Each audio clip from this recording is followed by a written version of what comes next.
In her sport cast, y'all already know, man, the 3 best debaters east of the Mississippi River. Hey, here's your boy Super E. Hey, man, there's a thread on Twitter where there's grown men, 30 plus, asking women for money. And I ain't talking about finessing, I'm talking about begging. Damn, for real? That's damn shame. It's crazy, man. Talking about buy me some weed to Tuesday. Hell no. Yo, it's crazy, man. That's With me, I got the man, the myth, the guru. Hey, what's happening? It's your boy JD. Hey, listen. I hear Dan Quinn vacationing right now since he got fired. But I hear he been getting a lot of phone calls from Kirby. Saying where he at, he might have to pull up. So JD, you ain't shit, JD. I don't know. Shit, JD. I'm just saying. JD's so messy, man. He's too messy, man. Last but not least, straight out of zone 3, he got that boy Ed. Hey, man, this your boy Ed, man. Hey, look. Representing, baby. We got 1. We going for 5 straight. Hell nah. There you go. Tell that boy. I know he be, hey. The Falcons finally got their first win yesterday, so now they are 1-5, man. Boy, do we have I don't even know if it's excited, but we got an entertaining show for y'all today. First off, we lost a dear friend this past weekend. And we just wanted to take a moment of silence. Rest in peace to the boy, Mr. Wasted Wednesday, a.k.a. D-Web.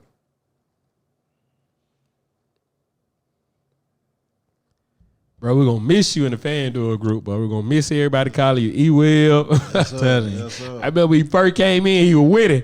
And everybody started saying I had 2 teams. And I was like, nah, they D-Web. And everybody started calling you E-Web. Yeah, I stopped betting. I'm telling you, I did too. I ain't bet him in 2 years. But love, bro. The Atlanta Braves, man. The Atlanta Braves. They was up 3-1, JD. They was up 3-1, Ed. On the Dodgers. Now, the Dodgers were the favorites to win the World Series. So, granted, it was a very, very tough matchup, but they had their claws on the matchup. Ed, what happened to your Braves, bro? Hey, we 3-1. We up 3-1, man. So, I'm just thinking, man, we doing the show last week. I'm like, I think it was 2-1 at the time, and we win that night. I'm like, oh, man, 3-1. Ain't no way we losing the series. So I place a bet. I place a bet with the non-Atlanta.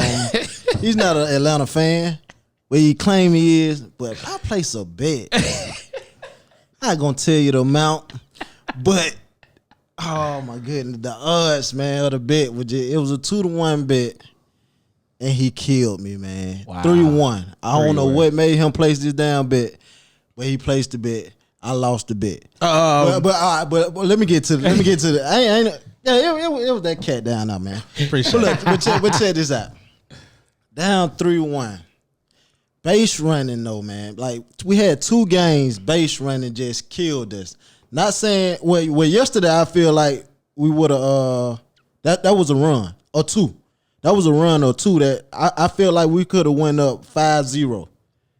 We could have went up 5-0 in that inning because that double play, man. You got to make him get that man out at first. We got runners on second and third, no outs. Yeah, and it was a couple of games in this series. We got bases loaded with no outs, man, and we get no runs, man. That can't happen with the pitching. That you can't make no mistakes. First of all, going against the Dodgers, man, they already the favorite.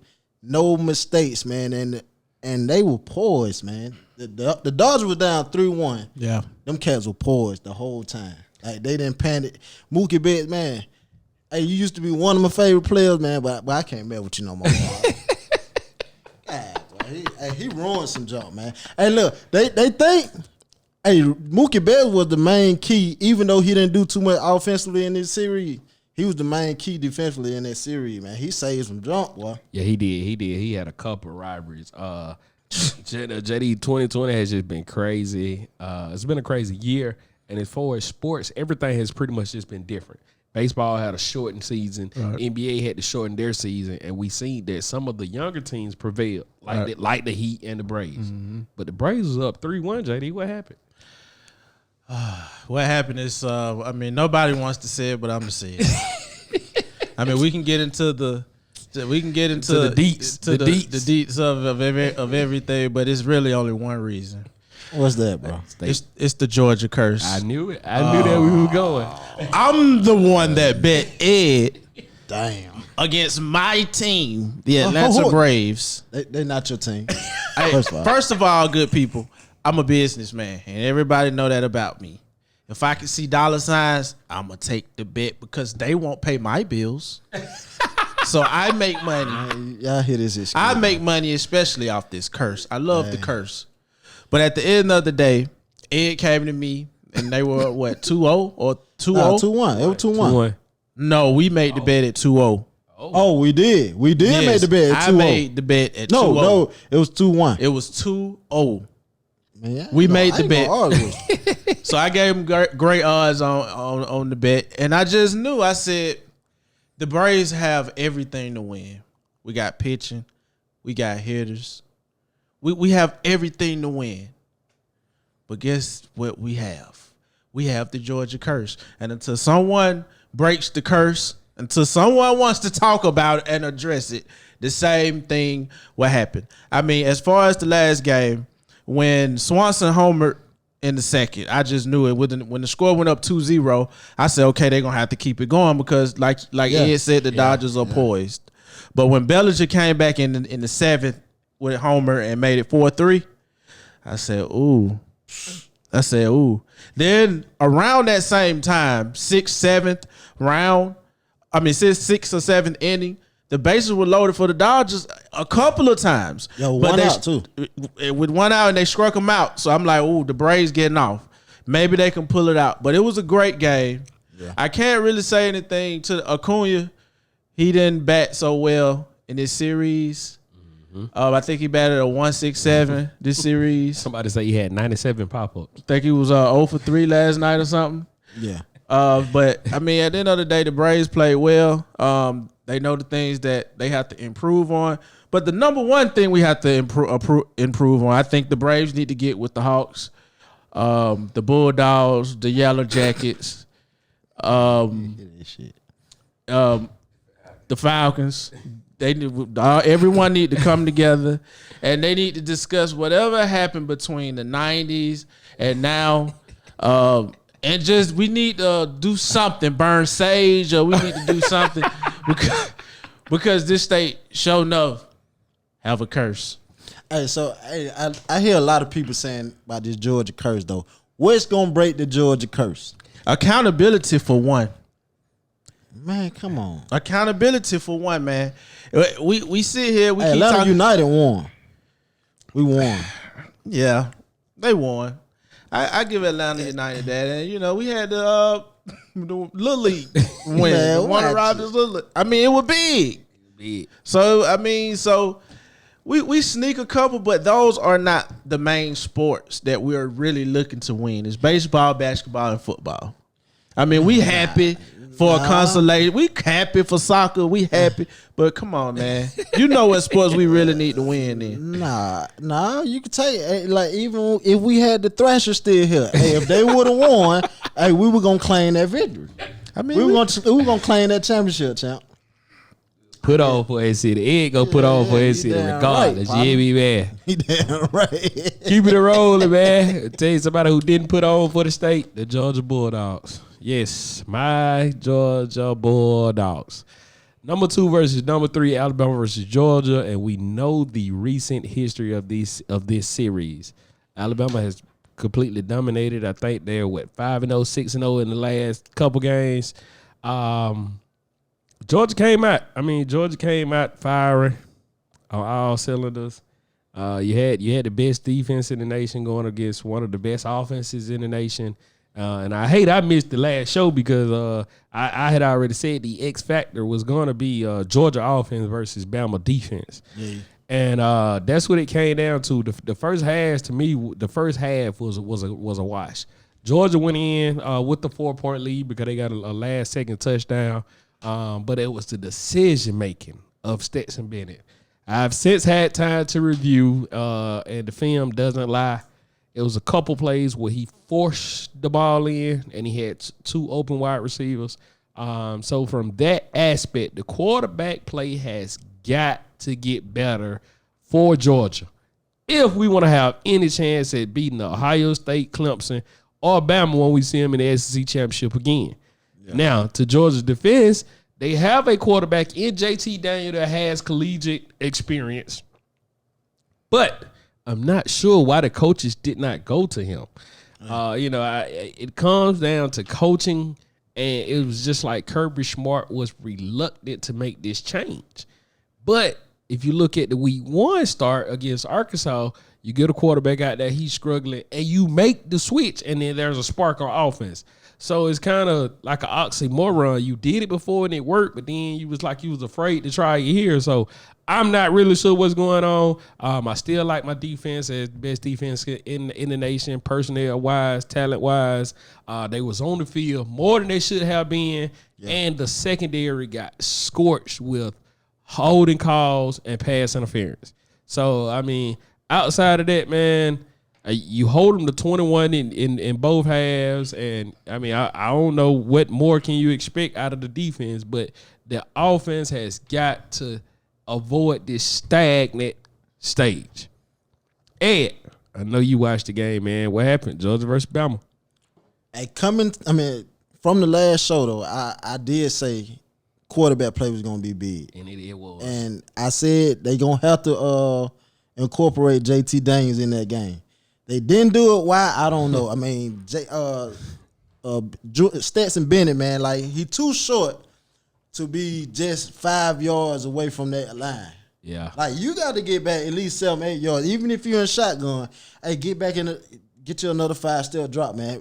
Throwing over the middle anyway. Yeah. Mm-hmm. But he and it kept happening, man. Balls getting batted down, man. I'm like, so we have to adjust to that at halftime because this was going on in the first half. Yeah, that was going. Hey, you gotta adjust to that at halftime.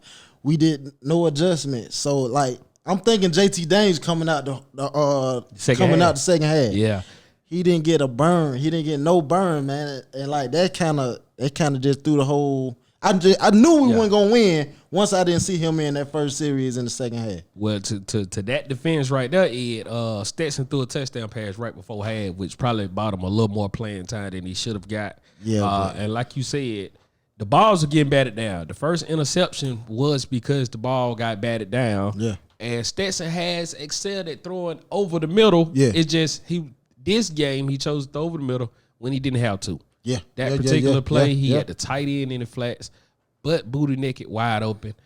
JD, I think that the curse plays a part in some of this. No, not you, E. It has to, JD, because week 1 we see Kirby make this change, and I even tweeted. I said, "Okay, Kirby don't learn his lesson. He's gonna play the best player to give us the chance to win." But then Georgia versus Bama, he don't do it. What happened? I really don't know where to start, but I'm not. Let me try to condense this. Okay, first of all, Georgia fans. I'm not a Georgia fan, but I do like rooting for the state of Georgia. One reason I never really liked UGA was because of the fans, and another reason is because they never put their best players on the field, i.e., some of their black players.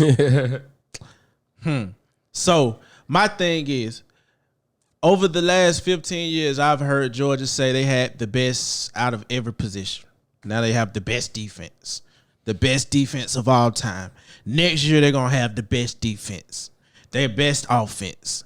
Georgia getting recruits. Recruits is not the problem. Kirby do a great job at recruiting. Great.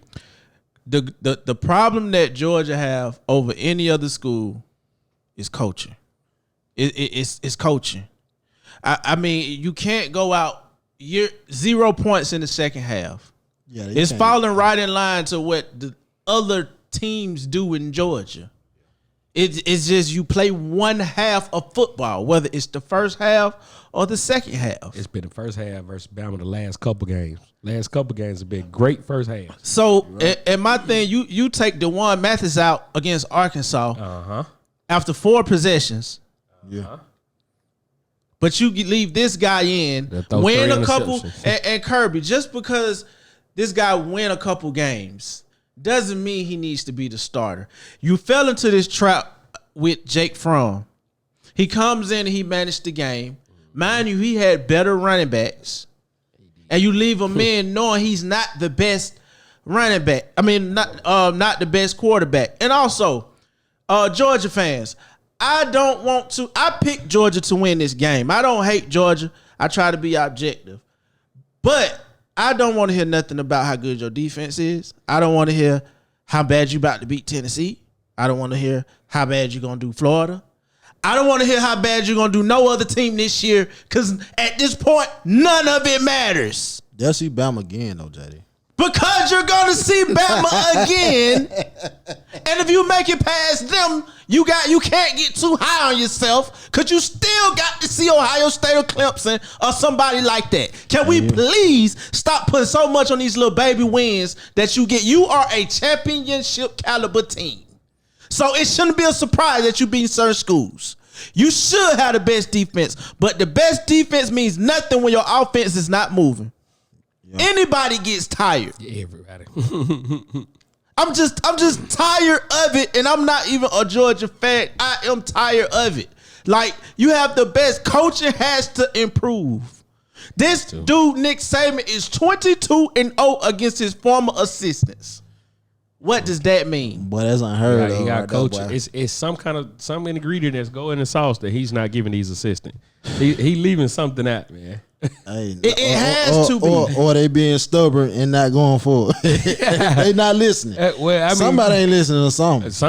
And to piggyback off of JD, when we play teams like Tennessee and Kentucky, they are SEC schools, but it's our talents that getting us past them when you don't need the coaching. Yeah. But then when you play a team like Ohio State or Bama that's equally talented and we can't out-talent them, that's where the coaching has got to come in, put these players in the right schemes and run the right plays. And they looked good first half. I ain't gonna lie, but then the second half, Stetson Thorne, I mean, you could tell Alabama has been watching film because they seen the way he extends the play. And what they did was they had the pass rush coming, they had the DBs covering, but they put a linebacker in the middle. And when they put that linebacker in the middle, he threw it, interception. I mean, that's coaching. That's a scheme. They've seen this. He did this against Auburn. Yeah. He got loose. Now, granted, Stetson runs a 4.5. He got loose against Auburn, extended the play, hit Key Harris in the flat, first down. Bama prevented that. Who run a 4.5? Stetson Bennett. Stetson Bennett run a 4.5. I was surprised myself. Yeah, I was surprised myself. Surprised myself, but it makes sense why they call so many QB draws and stuff for him. All right, but that's cool. But with him being that height, Georgia won't go far because he have to be the most athletic cat on the team for them to go. For him to be at this height, he got to be the most athletic cat on the field. Well, I ain't even gonna say athletic. He have to be. He got to make better decisions. That changes the outcome of the game when you hit open receivers versus you force it in and then there's a turnover. Extending plays. Yeah, it's extending plays, but it's the reads, the progressions. That is what he has to improve upon. And I mean, I just don't see why they did not put JT Daniels in. Now there's a whole highlight tape of JT Daniels and the collegiate throws he done made. And let's not forget, JT Daniels only lost his starting job because of injury. So I'm just confused as to why they didn't go to JT Daniels. Well, what if he's not playing next game? Then Kirby got to answer. He got to answer, man. Well, the good thing is Georgia has a bye week this week, so they're off and they have 2 weeks to get ready for Kentucky.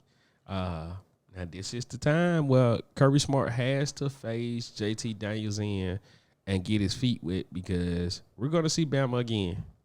And if we can come with the same intensity and energy, it's a possibility that we could beat them, but we cannot come with the same quarterback play. I think what makes Dabo and Saban great, they great at everything, but they're also great at being innovative. Okay, at first it was about the running back and defense. All the schools really didn't have that. The quarterbacks wasn't all that. Besides Matthew Stafford that came through, the quarterbacks wasn't They just had to manage the game. Then you start getting a tour, then a Deshaun Watson, then the Cams, and then Sunshine. You starting to get these quarterbacks now that use their legs, and then the next thing, Alabama, Dabo, and Clemson, they'll be innovative with something else. My thing about Georgia is they're copycats, and they're not innovative. So that's why in the second half they bring out new wrinkles or do this and do that. Yeah. Then the next year you're preparing for this that you seen last In the year, second and half. they moving on to something else. I agree, JD. Like it's just they got a lot of traditional values, and it's not winning college football. It's like, okay, now Alabama and Clemson doing this. How about you go to the next level and think of things they haven't thought of yet? Because when they think of it, you copy it. It's too late. Yeah, They moving on to the next thing. Now you want to go to a mobile quarterback now in a minute. Yeah. Now they're gonna move on to something else, and you're gonna wonder why we not beating them year in and year out because we always fucking behind the 8 ball. Hey, if I'm Kirby Smart, I'm damn sure gonna bring in JT Daniels. I might even start him just because on film, saving them expecting Stetson Bennett. I mean, but with the brains of Saban, he probably thinking that they're gonna play JT Daniels a little bit, but not as much. I'm gonna start JT Daniels and see how he do.